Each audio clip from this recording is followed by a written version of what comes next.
The following is a CUNY TV special presentation.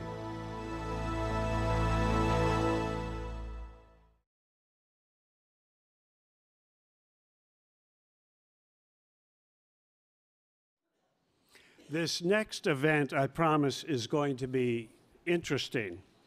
It's a Skyped interview on the Snowden revelations, and it involves actually 4 Skypes. That's a miracle of modern technology, and it'll either work or not work. It's very tricky. So somebody may go down, somebody may have a time delay, which is happening with one of our 3 guests. I guess it's analogous to the quadruple somersault and ringling brothers done by Miguel Vasquez in 1982. I looked it up. So please bear with us. You know, we'll have problems from time to time, but we have an excellent team of techies from CUNY. I know because I can't understand anything they say. And it is now my pleasure to introduce our interviewer, Roger Cohen, the op-ed columnist for the New York Times. Thank you.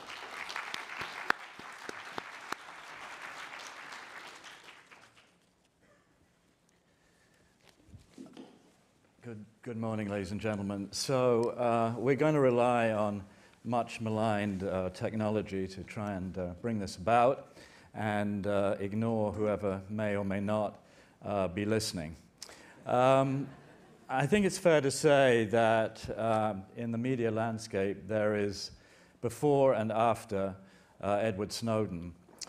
His revelations about global NSA data vacuuming backed with concrete evidence, the feeling I think that many of us have had since 9/11, that something had gotten seriously skewed in the appropriate balance between national security and press freedom, the state, the surveillance state to some, and civil liberties.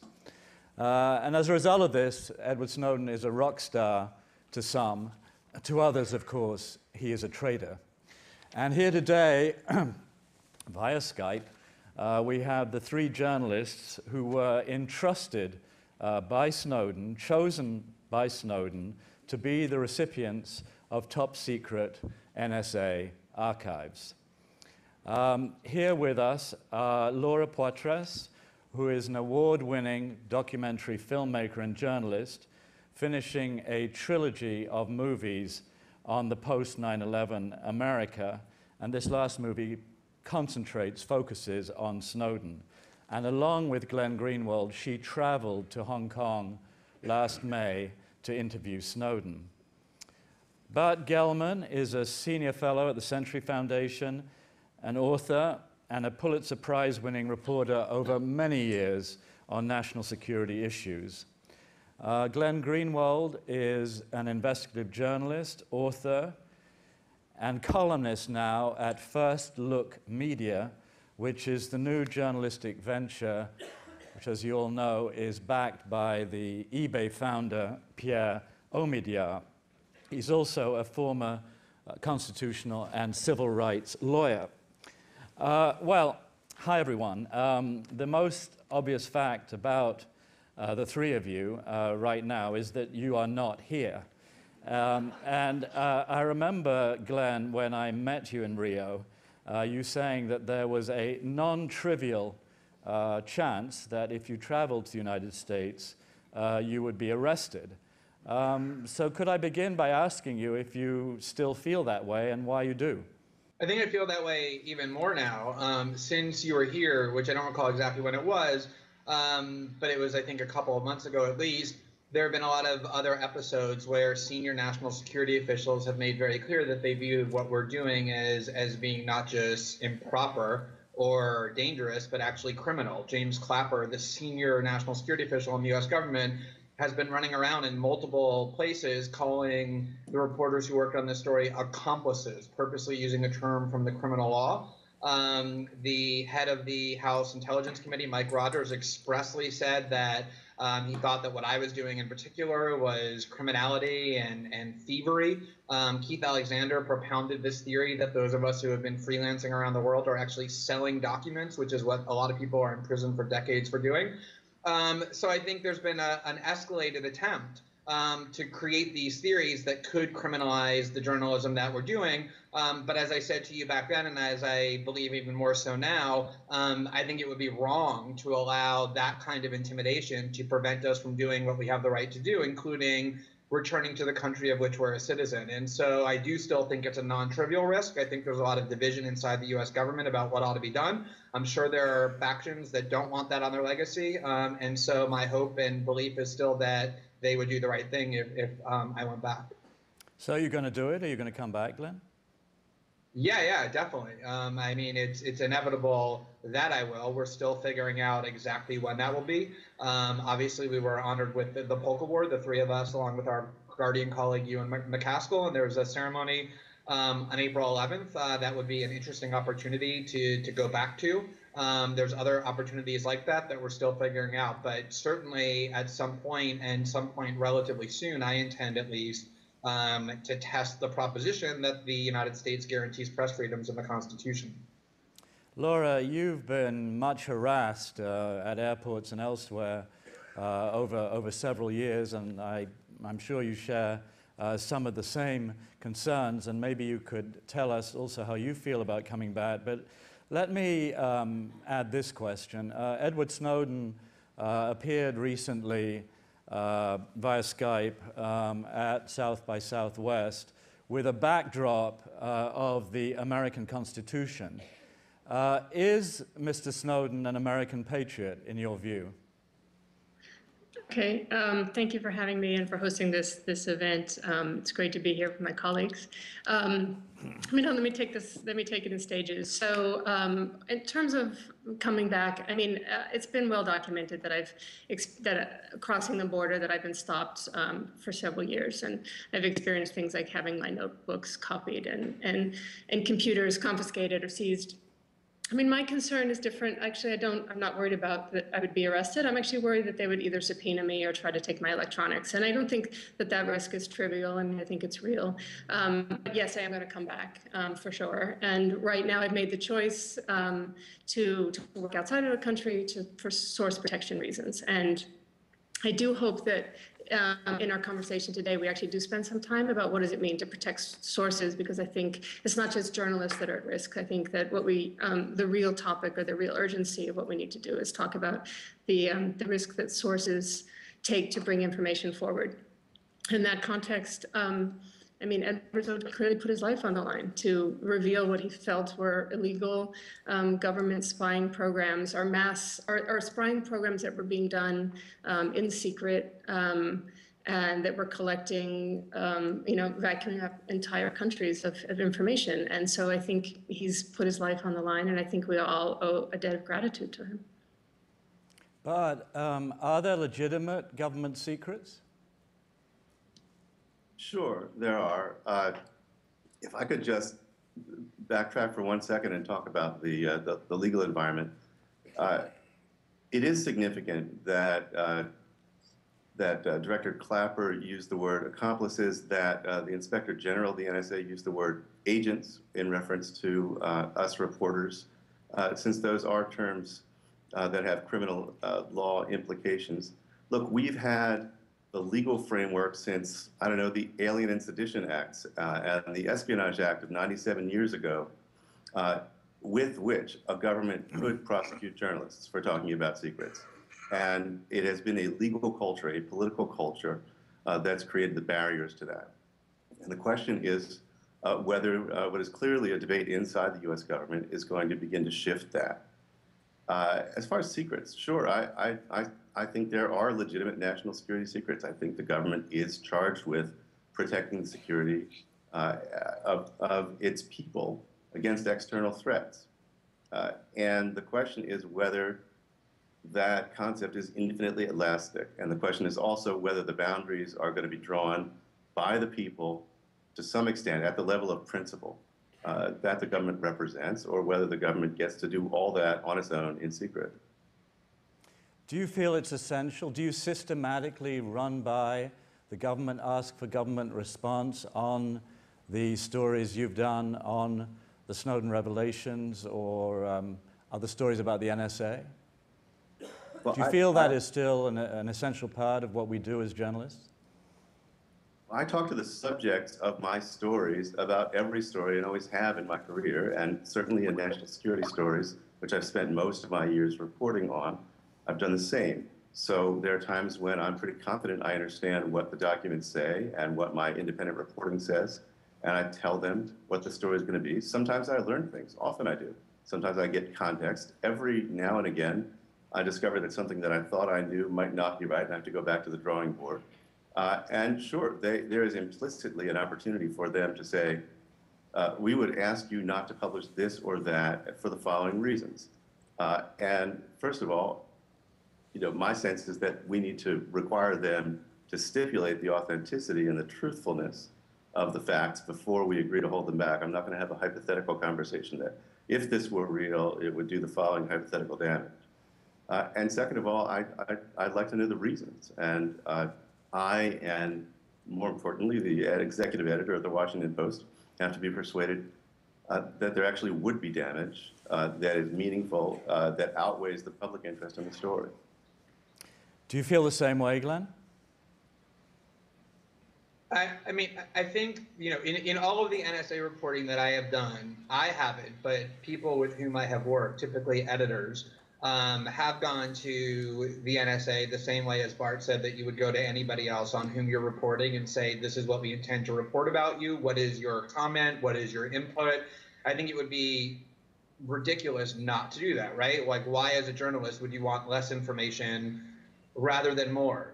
I have, though, been critical in the past of the process whereby journalists spend lots of time sort of collaborating with the government and almost negotiating what it is that can and can't be published. I think in a prior panel, Bob Woodward was saying that he often spends months with senior officials talking about the stories that he wants to publish. And that, to me, seems to start crossing a line between an adversarial press and one that becomes collaborative, where you almost put the government on your editorial board. I don't think the Washington Post and other newspapers in the NSA story have done very much, if they've done any of that, but I think there have been lots of instances in the past where that has been the case. And I do think that newspapers have erred a lot very poorly on the side of suppressing information at the request of the government. Obviously, the most infamous case being the New York Times, holding on to the Bush NSA warrantless eavesdropping story for 15 months and then finally only publishing it because Jim Risen was about to break it in his book, but there have been lots of others. And so, in general, I think that process is important journalistically. It's important legally. Lawyers will tell you that you give the government an opportunity to have their input, but I think it's really important that it not become a means by which the government can overly influence the reporting. And I know in the cases of the stories I've worked on, 99.5% of the time when the government has said, we don't think you should publish that, those views have been disregarded and we published anyway because they didn't have any convincing rationale for their view.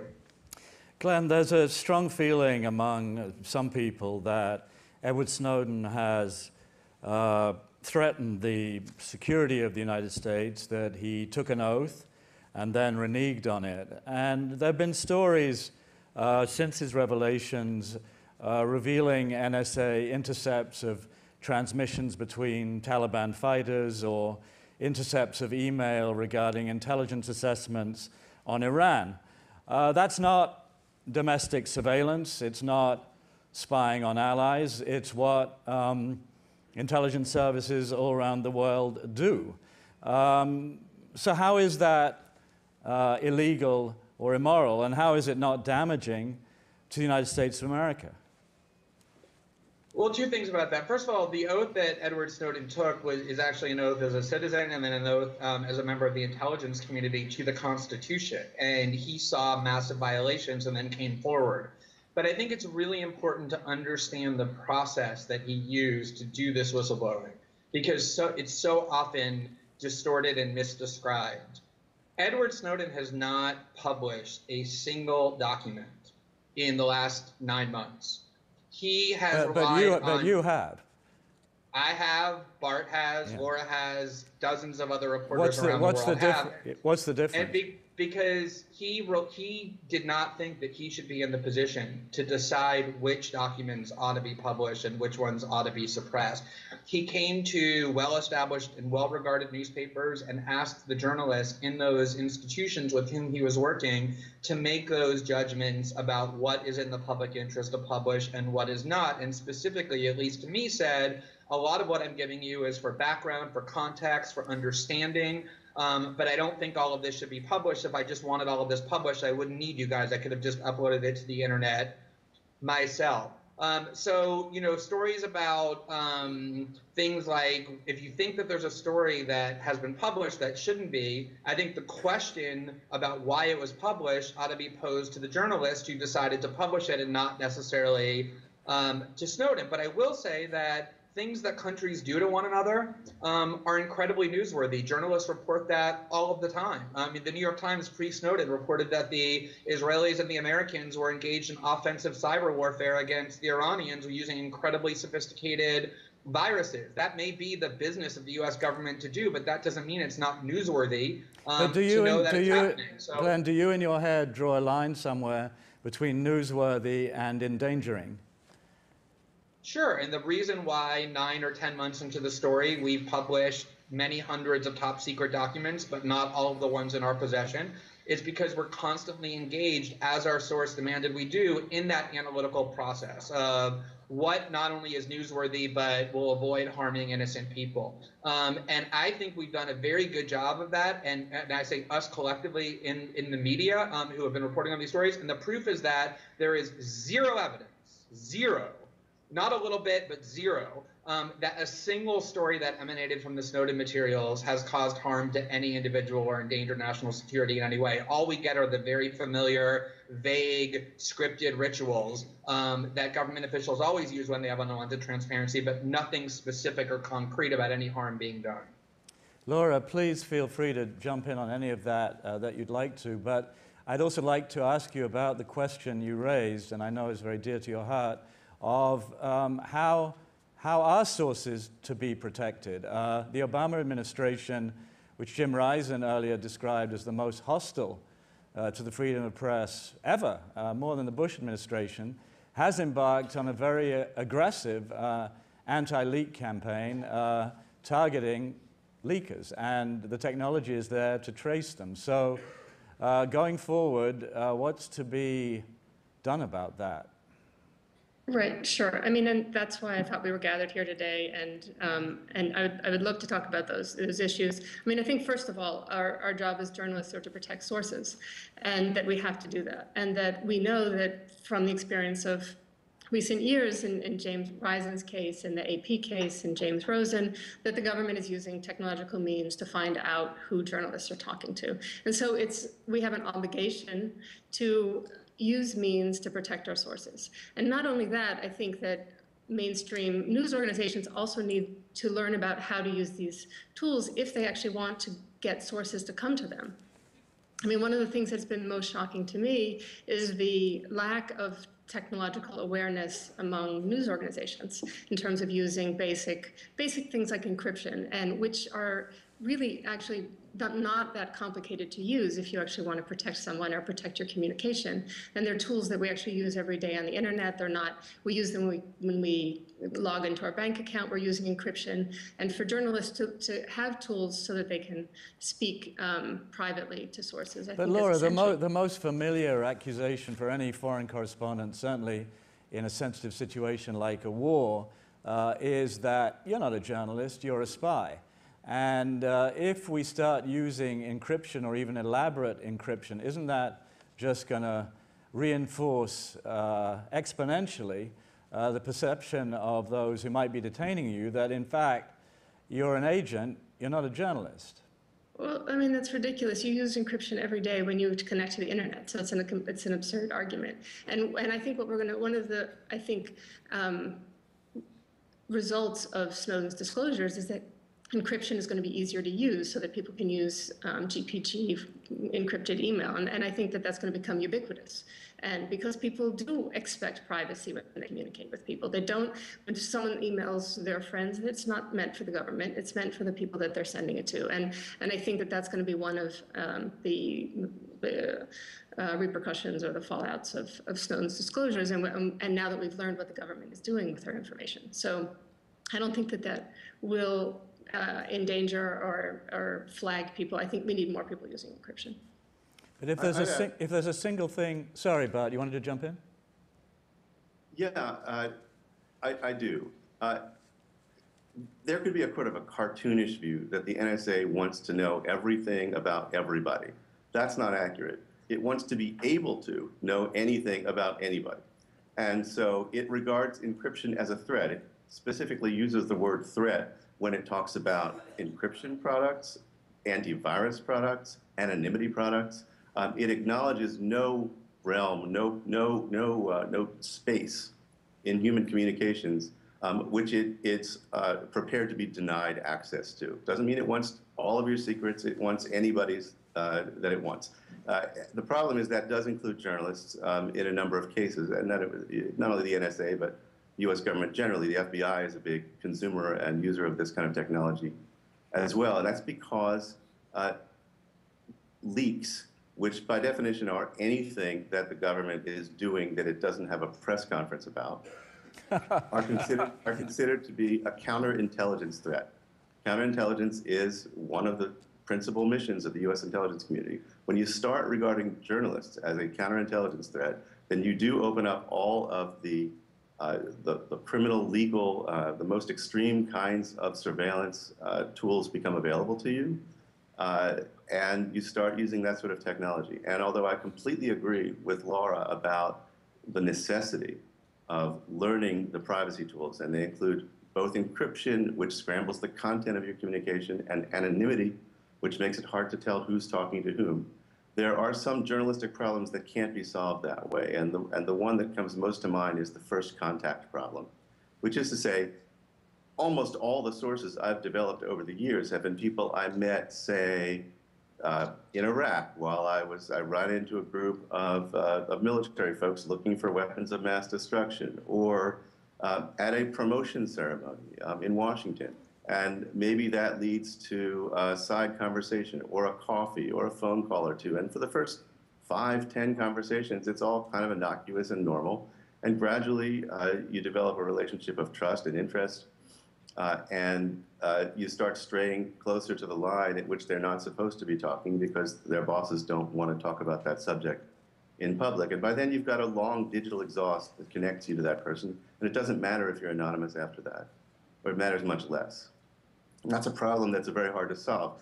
I would say Edward Snowden is one of a very small handful of people in my entire career whose very first contact with me through Laura, who introduced us, was entirely anonymous and encrypted. There is some progress here. There's a terrific program, a terrific piece of technology that's being developed and advanced at the Freedom of the Press Foundation called Secure Drop, which makes it easier to make first contact with a reporter through these anonymous and encrypted techniques. But we have a long way to go on that. Sounds like maybe we should be learning some different things at journalism schools these days.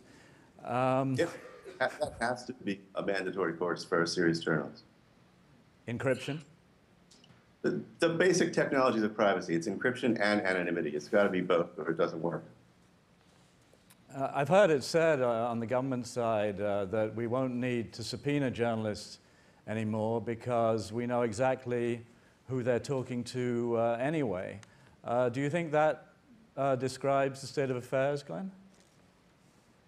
Yeah, definitely. I mean, I think that there has been a lot of attention paid to the threat posed to the Fourth Amendment and to privacy rights by a system in which there's ubiquitous surveillance, by which I mean what Bart said, not that every person's every word is actively being monitored, but is susceptible to being monitored if the government so chooses, which is the essence of every surveillance state warned about, from everybody from Orwell to Bentham to everybody in between.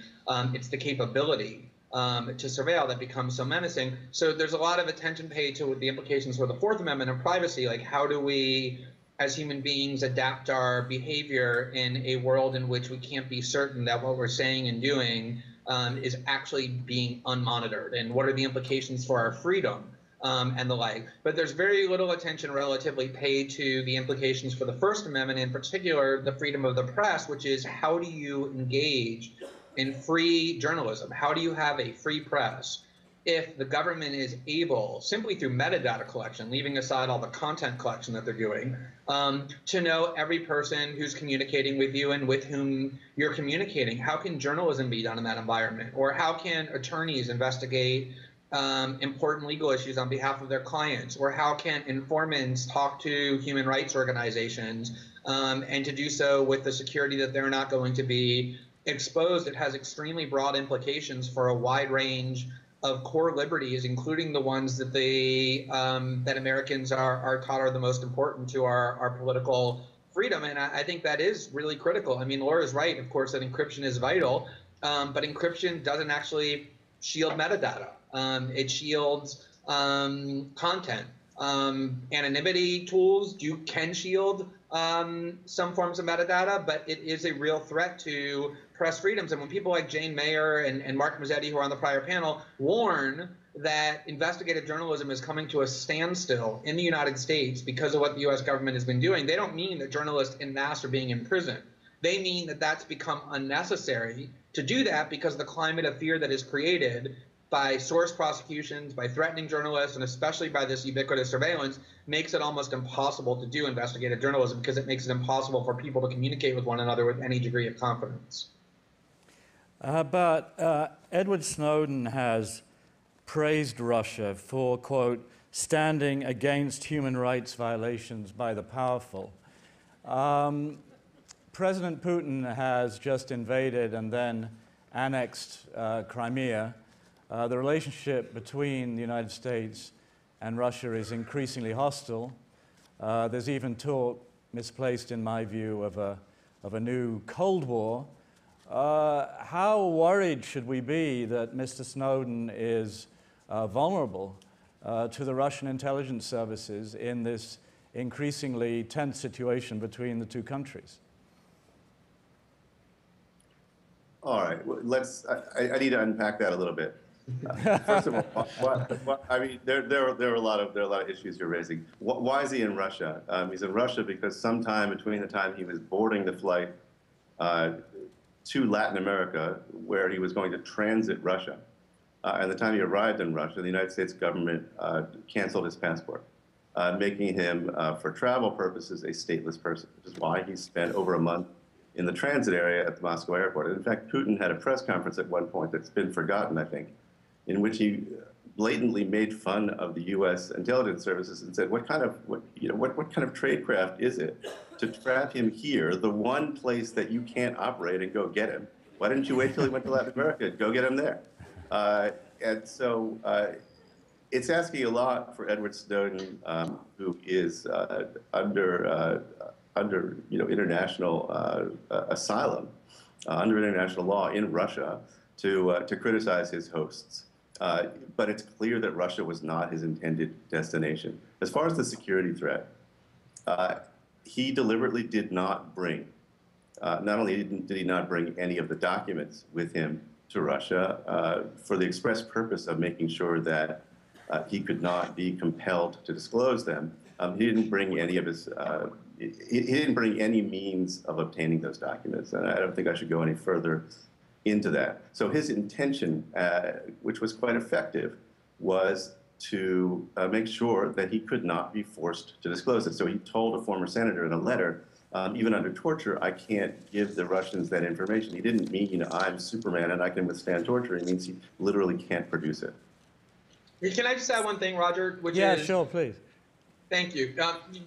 Just that one statement that you referenced has been so wildly distorted by so many people for so long now. The idea that he stood up and said... How can you distort a statement like that? It says what it says. I'm about to explain it. I'm about to explain to you how. The way that you just did, actually, when you cited it, which is... I just read it. I know, but as I'm sure you know, as a longtime journalist, you can take a sentence out of context and distort its meaning, even if you recite the words accurately. He wasn't standing up and praising Russia in general as a defender of human rights, any more than when somebody is granted asylum by the United States, political asylum against persecution, thanks to the United States government. It doesn't mean that they're praising Guantanamo and torture and the invasion of Iraq and all the other bad things the U.S. government has done and is doing. He was simply saying, in this particular case, thank you for granting me asylum from persecution I would face at home and for defending my particular human rights. But I always think the question with Snowden, do you think he feels uncomfortable in Russia right now?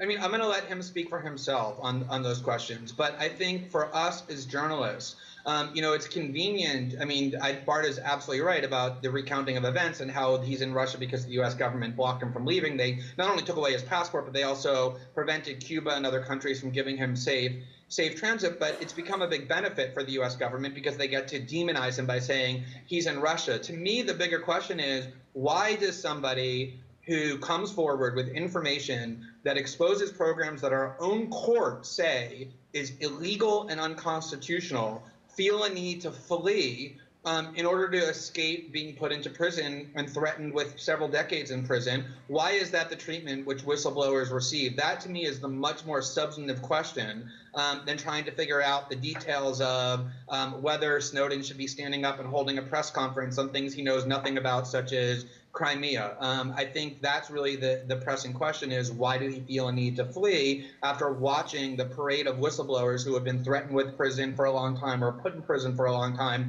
for blowing the whistle on improper government conduct? Actually, can I just 15 more seconds on this? It's a legit, people can judge for themselves what they think of Snowden, his motives, the quality of his conduct. It's a legitimate question, but I'm always baffled when people, and I'm not saying this is you, but when people pretty much only want to talk about Snowden, whether he's right and wrong, and his personality, rather than the big issue that we're here today to talk about, which is the conduct of the U.S. government. Glenn, do you worry sometimes that in your determination to be adversarial to the U.S. government, you're insufficiently adversarial to some other governments around the world? No, I don't ever worry about that. I view my principal role as a citizen of the United States to hold my own government accountable for the bad acts that it does. I think that good reporting means you present all facts, including what other governments are doing. But the reason we have a First Amendment and a free press is not because we need American journalists to criticize government several thousand miles across the world. It's to make sure that the people who exercise power within our own country aren't abusing that power. And so that's my focus. And I think we need a press adversarial to the U.S. government at least as much as we need people reporting on things around the world. Laura, I'm sitting here in the New York Times building, bastion of the mainstream media. Glenn and you too have been pretty critical of establishment journalists. What do you have against us? Well, okay, let me correct a few things. I've actually published a number of things with the New York Times. I know that. I've published short documentaries, one about Guantanamo, one about NSA surveillance with NSA whistleblower William Binney, and I was very happy that the Times published that, and the experience has been terrific. And I've been working with there's a feeling that we've gone soft. No, but yeah. I mean, let's face it. I mean, there are people who do great work in every institution. There are people who, toe the line, and I think that we see that. I mean, we see that with, withholding of Jim Risen's story for a year. I mean, that's very hard to justify, or not using the word torture when we were torturing people for many years. I mean, why didn't the New York Times do the word torture? I mean, I don't think it's a proud moment for journalism, and I don't think that the invasion of Iraq is a proud moment for journalism. But there was great journalism done about the war in Iraq, or there was great journalism done about torture in the New York Times and in the Washington Post and in the New Yorker. I mean, so there are always going to be journalists who are going to try to get to the truth, but then there's also going to be the fact that large institutions that have relationship with governments are going to, be persuaded by what the government thinks can and should be public. And I obviously fundamentally disagree. I mean, the fact that the NSA is now spying on Congress and not releasing a report on torture, I mean, that's staggering. We should, as US citizens, we should be ashamed. I mean, this is not a proud moment.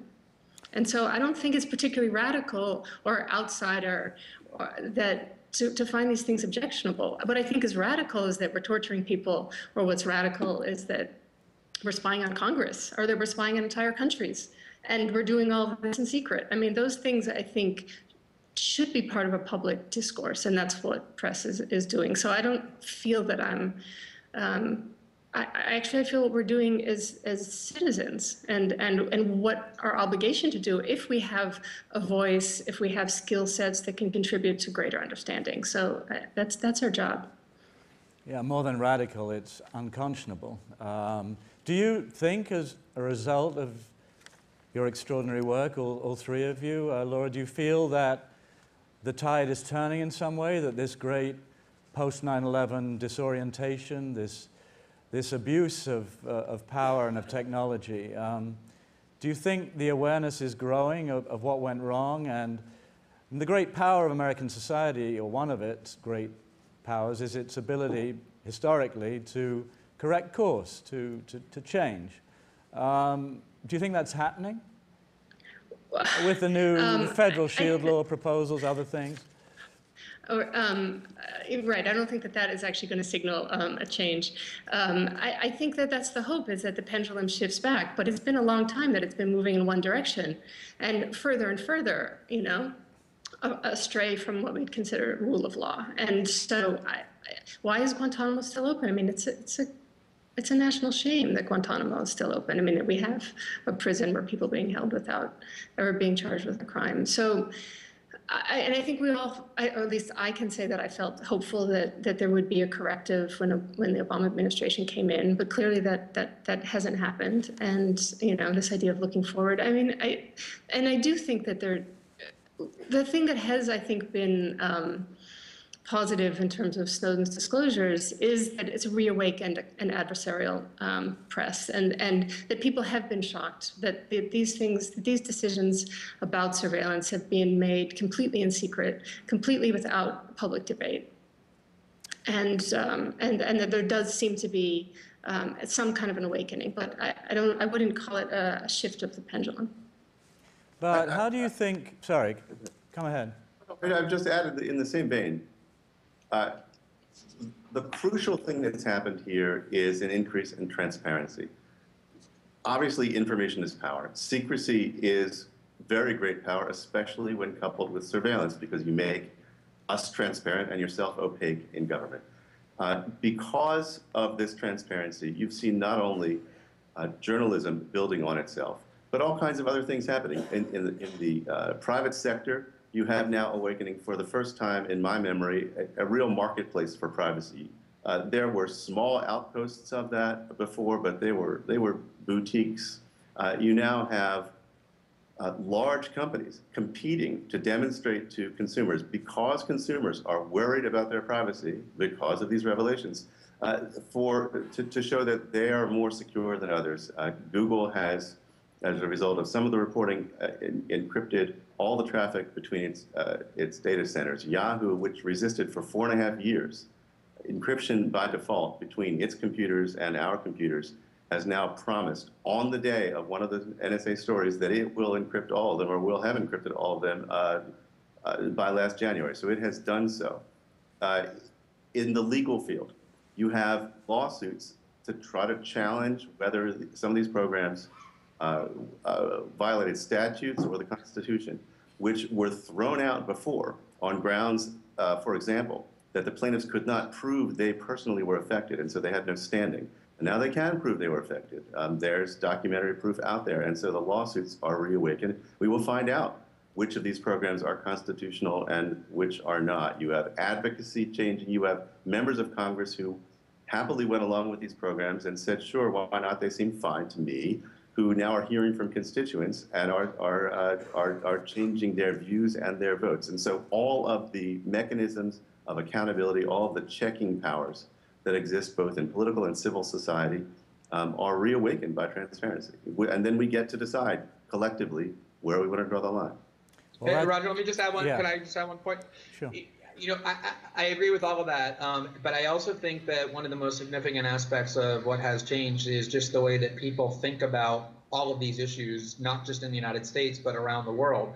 Well, I think one of the most underappreciated parts of the story is just how global it was. You know, if you look at the NSA scandal of 2005 that involved Verizon and Sprint and AT&T, those are American companies involving domestic calls. When you start talking about Facebook and Google and Yahoo, and Skype and the internet generally, you're talking about the principal global means of communication. And then we've done reporting in all of these countries all over the world.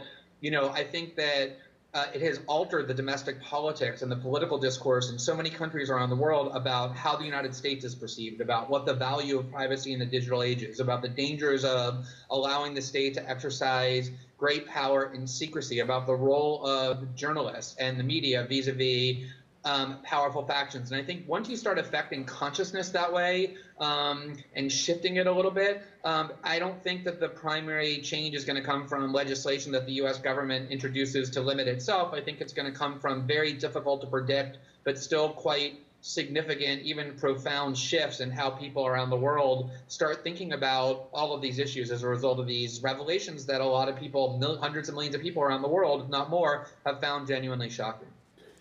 Well, all that's encouraging. Maybe American reinvention is alive and well. We're getting toward the end of our time here. I think I'd like to ask all three of you just briefly to say, try and leap forward in your minds a decade or two and say how you think Mr. Snowden will be remembered in American, indeed global history. Another Daniel Ellsberg, something different? Starting with you, perhaps, Laura, how will he, in your view, be recalled? I mean, we're at a crossroads in terms of how we decide to treat our communications and privacy, and I think he'll be remembered as the person who has created a sort of a point in this, that where if we find ourselves in a more sort of Orwellian universe in a decade, or if we find ourselves with more freedom of communication, I think that everyone will look back to this moment and see that he at least gave us the option to make these choices. Glenn?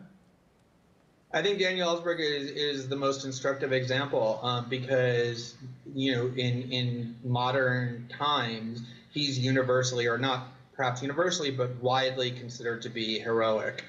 If you invoke Daniel Ellsberg and point out that he's a defender of Edward Snowden, almost nobody will attack Daniel Ellsberg as a means of responding. They'll try and distinguish the two.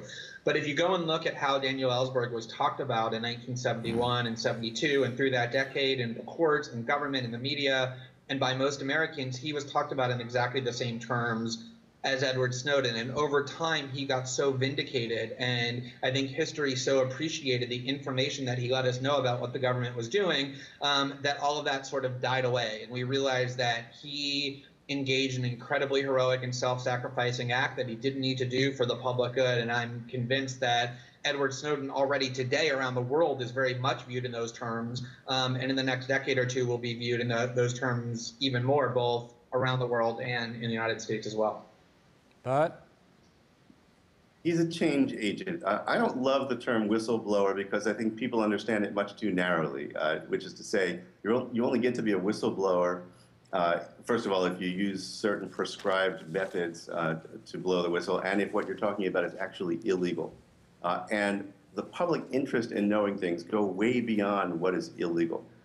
Sometimes, as Michael Kinsley has said, the scandal is what's legal. The question is what the law should be and where we want to draw the lines as a society. So if anybody go along with me, which nobody will, I would say, you know, call him a light shedder or a lantern holder or something like that, and say that what he's done is enabled us to figure out what the balance is. And let me be clear what I mean by balance. Nobody gets to maximize their interest. There's a fundamental conflict sometimes between security and accountability, between self-defense and self-government.